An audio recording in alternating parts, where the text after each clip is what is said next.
अस्सलाम वालेकुम दोस्तों, मैं हूं शाहिद हुसैन। उम्मीद करता हूं आप सब खैरियत से होंगे। इस वीडियो में आपके सामने कुछ फैक्ट्स और हक़ाइक़ कैसे रखने हैं। जब से सोशल मीडिया खासतौर पर टिकटॉक, इंस्टाग्राम, फेसबुक और यूट्यूब पर यहाँ पर कंटेंट आज़ादी से बनाया जाने लगा है, उसके बाद हम देख रहे हैं पहली बार जो है वो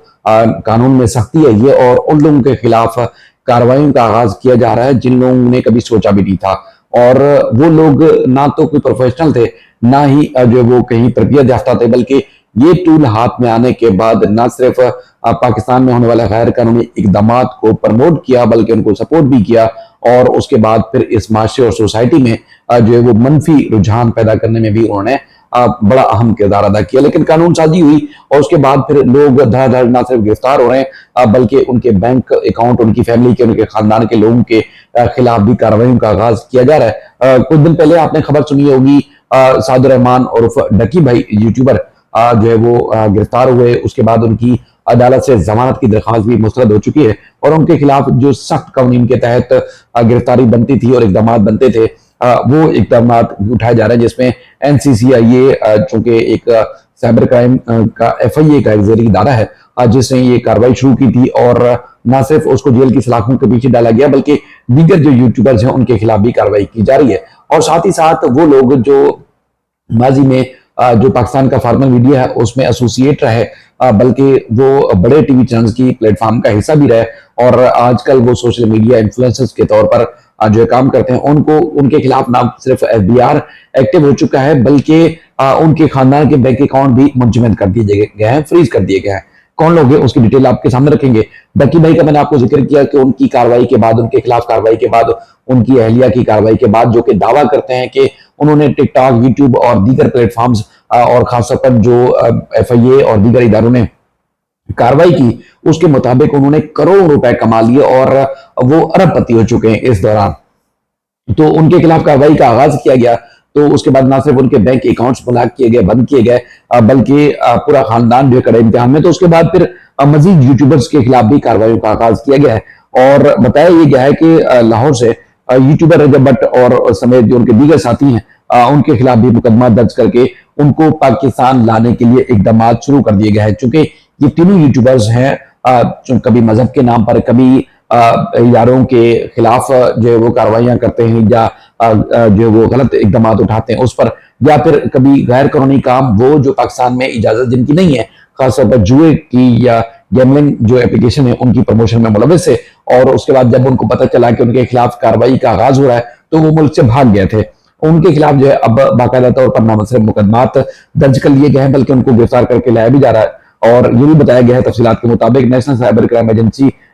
इन्वेस्टिगेशन एजेंसी NCCIA ने यूट्यूबर रजब भट्ट, अनस और हुरैरा के खिलाफ जो है मुकदमा दर्ज किए हैं। हुकाम ने बताया कि यूट्यूबर्स के खिलाफ गैर कानूनी एप्स के फरोग और ऑनलाइन जुए की तशहीर के इल्जाम हैं, उस पर जो है तहकीकात जारी थी। और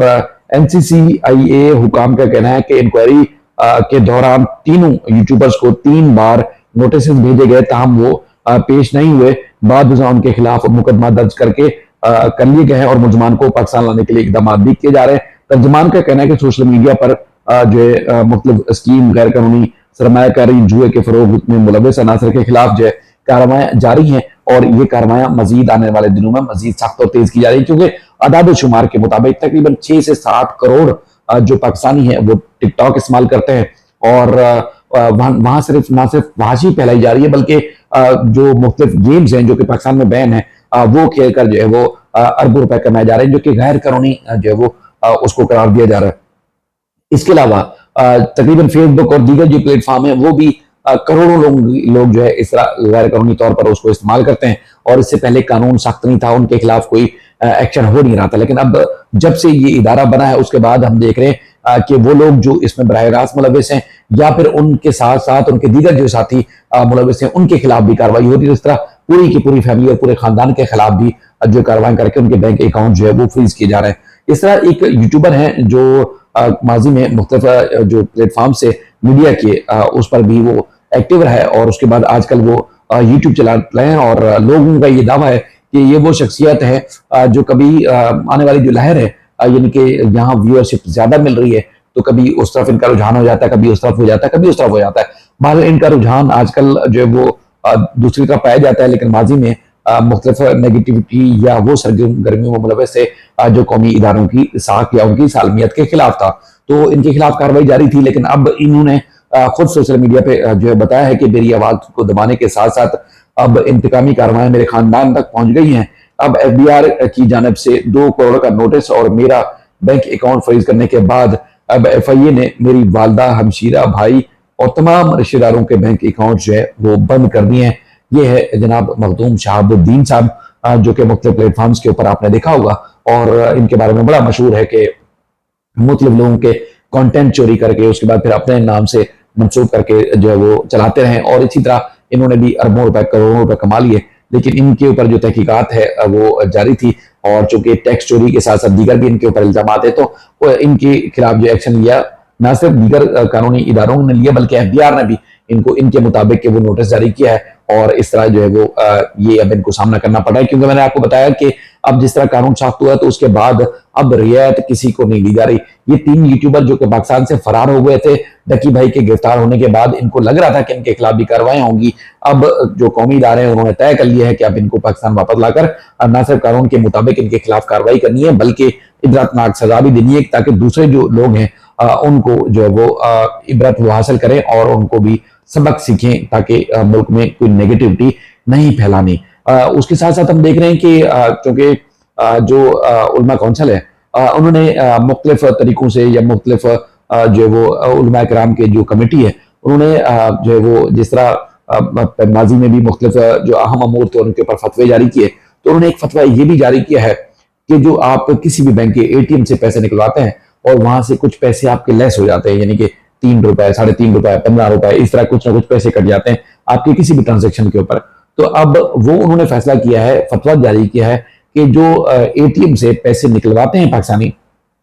उस पैसे निकालने की मद में जो रकम कटती है किसी भी बैंक से, वो ना सिर्फ हराम है बल्कि गैर कानूनी और गैर शरई है। और गैर शरई करार देते हुए उसको उन्होंने कहा कि इसके ऊपर जो ये लागू की गई है उसको इन्होंने रोकने का मुतालबा किया है, कहा है कि जो कानून के मुताबिक जो है वो किसी भी पाकिस्तानी शहरी के बैंक अकाउंट से जब वो ट्रांजेक्शन कर रहे हैं तो उनके पैसे निकालने के वक्त जब ये लागू किया गया है उस अमल को खत्म किया जाए, ताकि ये जो कानूनी और शरई मामला है उसमें उनको गुनाहगार ना किया जाए। तो बहरहाल ये एक बड़ी और अहम पेशरफ्त हुई है जो कि आपके सामने रखी। बाकी जिस तरह मैंने आपको बताया कि यूट्यूबर्स के खिलाफ लोगों ने जो माजी में नेगेटिविटी फैलाई या फिर पाकिस्तान के कौमी और सलामती के जो इदारे हैं उनके खिलाफ जो है वो इश्तियाल दिलाने की कोशिश की, या फिर जो मुख्तलिफ गैर कानूनी ऐप से उनकी मद में उन्होंने करोड़ों अरबों रुपए कमा लिए और गैर कानूनी थे वो जो पाकिस्तान में लागू ही नहीं है, इस तरह के कानून जो है वो अब बने हैं, तो उसके बाद फिर इनके खिलाफ कार्रवाई हो रही हैं।